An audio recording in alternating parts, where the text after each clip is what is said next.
pas dans la Bible. Ça vient du bouddhiste, avec les mains jointes, avec les monastères, tout ça. Tout ça, ça vient du bouddhiste que les catholiques ont récupéré.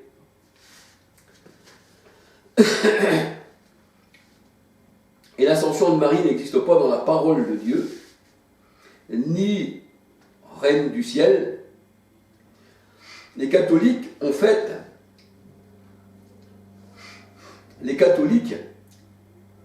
eh bien, ont institué cette hérésie en 1950.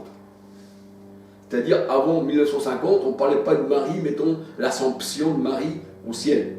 Mais en 1950, eh bien, ils ont institué l'ascension de Marie, l'Immaculée Conception qui monte au ciel comme Jésus. Mais avant 1950, ça n'existe pas. Et sa fête, c'est le 15 août, c'est son Assomption.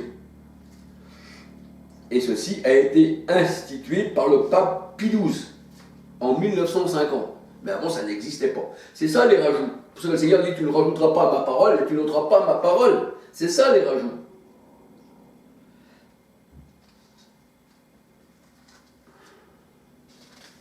Donc, avant 1950, on ne parlait pas d'Assomption de Marie. Il fallait que le pape Pie XII, dans un rêve ou une vision nocturne, ténébreuse, eh bien, puisse dire cela. Alors, les mains jointes, c'est vrai que ça vient aussi du bouddhisme, et les trois quarts des religions, eh bien, mettent les mains comme ceci pour prier, alors que ce n'est pas écrit dans la parole de Dieu. Alors, les croisades et les inquisitions ne sont pas mentionnées dans les Écritures. Jamais le Seigneur Jésus-Christ, il a dit, mettons, si on ne croit pas à ma parole, si on ne croit pas comme je vous ai enseigné, alors vous les prendrez, vous les tuerez, vous les écartellerez avec des chevaux, vous les mettrez sur les bûchers, vous leur ferez boire de l'huile bouillante, vous les mettrez sur des chaises chauffées à blanc avec un petit feu en dessous, avec des pointes, vous les mettrez sur les roues, qu'il y a une roue qui tourne, vous les attacherez dessus, puis vous les rouez de coups, vous les brûlerez tout vifs. Ça n'existe pas dans la parole de Dieu, les écartèlements, les tortures.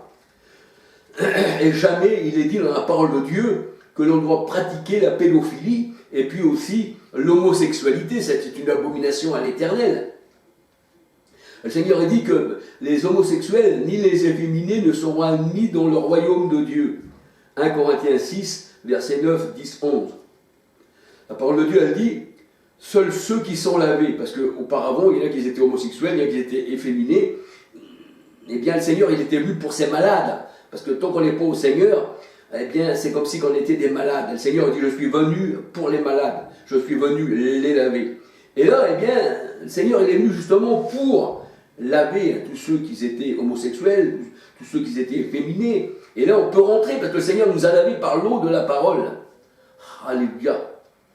Et là, nous sommes admis dans le royaume des cieux. C'est ce que nous dit la parole de Dieu. Si nous sommes lavés. Éphésiens 5, 26, Tite 3, verset 5, et Hébreux 10, 22, le cœur lavé d'une bonne conscience.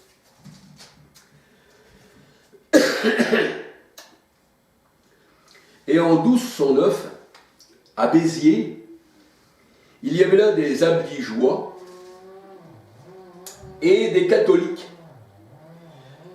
Alors les abligeois et les catholiques, il y en a qui étaient catholiques et d'autres, eh bien ces abligeois là, ils protestaient contre les catholiques, mais comme il y en a qui étaient de famille, ils étaient ensemble.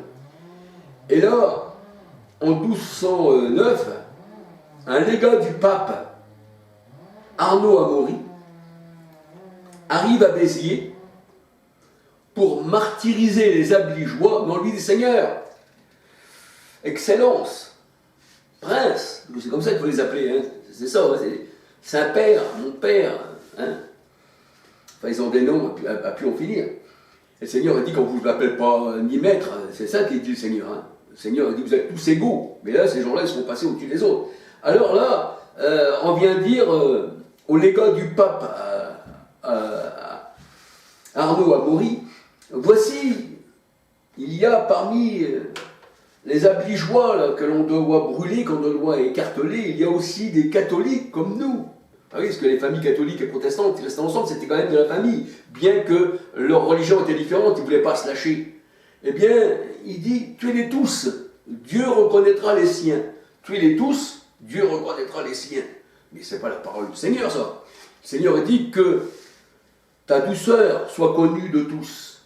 Le Seigneur dit que l'amour est le lien de la perfection. Le Seigneur dit celui qui tue est du diable. Aucun assassin, aucun meurtrier n'héritera du royaume des cieux. Et là, c'est plus qu'assassiner, c'est torturer à petit feu, c'est brûler, c'est massacrer, c'est se foutre de la vie humaine, c'est regarder la vie humaine comme de la boue. Mais il n'y a plus rien que la parole du Seigneur. Jamais le Seigneur, il a dit à ses disciples, vous ferez de tels actes.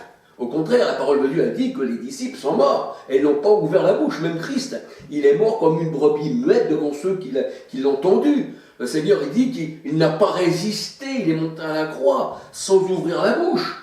Et même Étienne priait pour ceux qu'il maltraitait. Il disait, Seigneur Jésus, reçois mon esprit et ne leur impute pas ce péché. Je crois que c'est dans Acte 7 que Étienne parlait comme ça. Donc on voit que les disciples, c'était contraire de la louve romaine. Parce que le Seigneur a dit, le loup vient pour dévorer. Et on reconnaît l'arbre à son fruit. Alléluia. Alors c'est vrai que les statues, les idoles de bois, de pierre, de cuivre, etc., sont une matière qui ont pris forme entre les mains des artisans pour se faire de l'argent. Mais ceci était interdit par le Seigneur, d'avoir des statues, des idoles de bois dans nos maisons et de s'agenouiller devant et leur vouer des prières. Alors le Seigneur a dit, tu ne te feras aucune statue, tu ne feras aucune idole de bois et tu ne vas pas t'agenouiller devant. Que si tu t'agenouilles devant, c'est devant Dieu que tout genou, Christ, que tout genou pliera. Alléluia. Mais ça, c'était que de la matière. Avant qu'elle soit une statue, c'était de la pierre. Et combien de statues sont cassées qui retournent en poudre? Alors pourquoi tu ne la pries pas, cette statue-là, quand elle est tombée en poussière? Ou alors, dans leur église qu'ils appellent leur dame, il y a beaucoup de statues qui sont tombées en poussière. Pourquoi qu'ils ne les ont pas gardées? Et pourquoi que la statue, elle ne s'est pas préservée elle-même? Un peu comme Gédéon, qui avait détruit Astaré. Et puis il disait, Astaré prendra soin de lui-même. On voulait tuer Gédéon.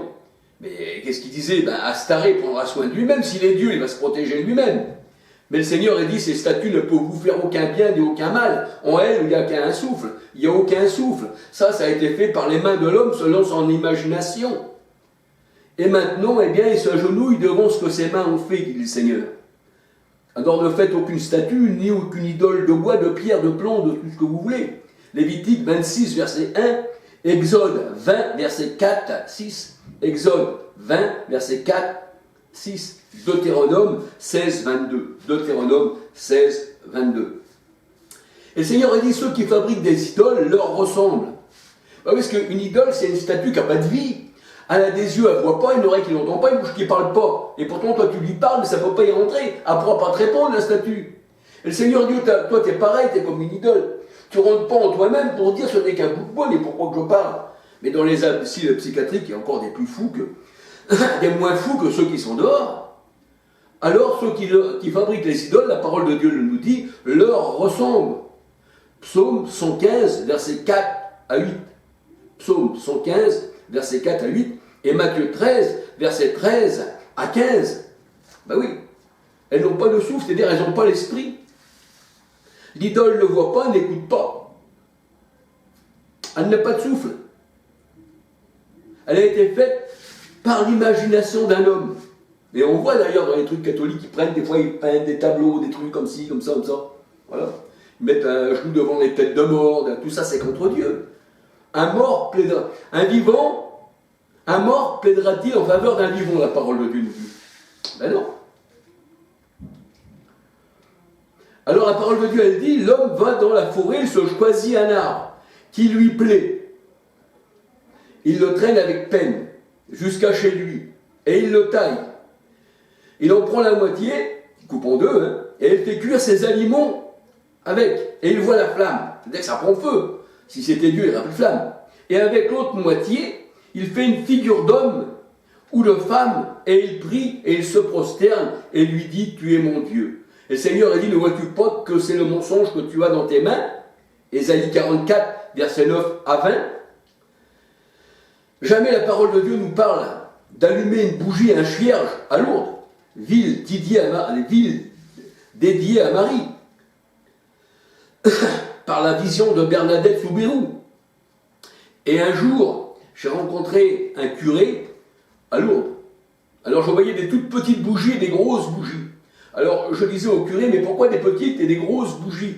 Des petits cierges et des gros cierges. Alors ça veut dire que celui qui n'a pas beaucoup de sous, il va prendre le petit cierge, et Dieu ne l'écoutera pas beaucoup. Tandis que le gros cierge qui fait 500 kilos, par laquelle après on récupère la cire pour refaire des autres bougies, là Dieu va nous écouter. Ça veut dire que le Seigneur regarderait au portefeuille pour t'exaucer et qu'il faudrait mettre une bougie. Si tu n'as pas d'argent pour la bougie, pour la prendre, Dieu ne t'exauce pas. Mais ça c'est contre Dieu. La cierge n'est même pas écrite dans la Bible. La cierge n'est pas écrite dans la Bible.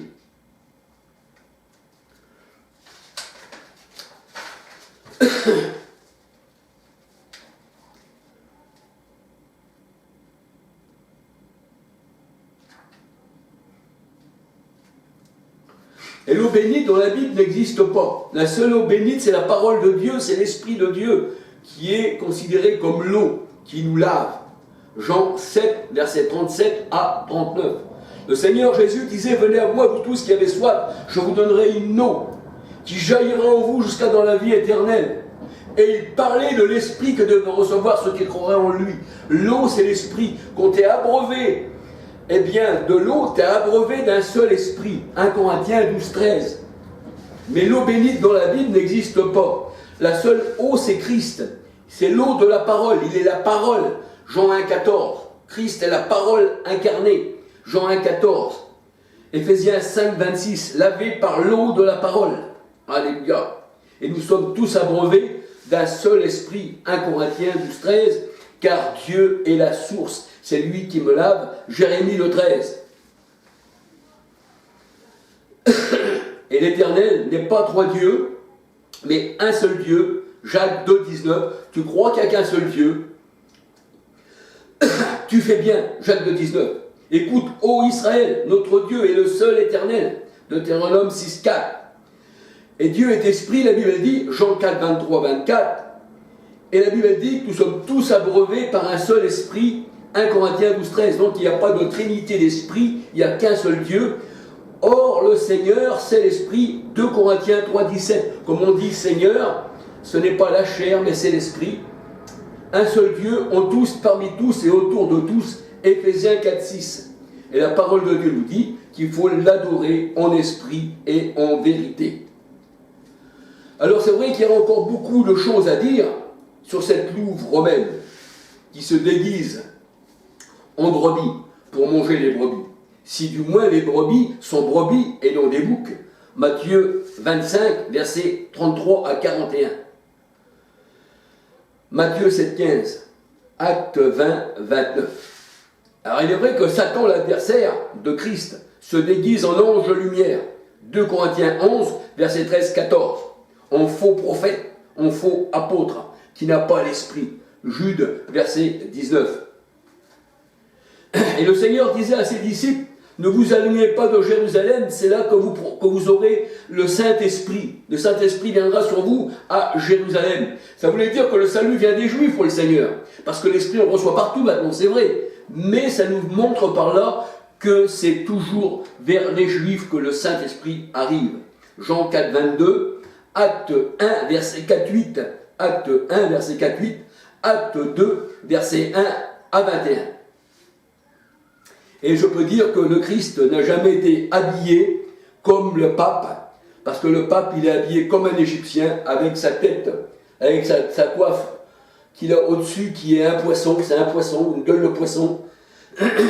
Eh bien, c'est Dagon, Jésus-Christ, notre Sauveur, n'a jamais été habillé comme le pape en Égyptien.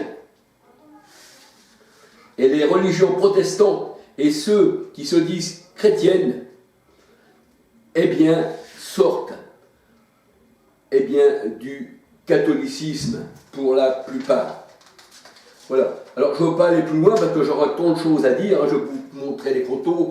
Surtout, je pourrais vous parler pendant des heures du catholicisme, de toutes ces erreurs, de ces ténèbres.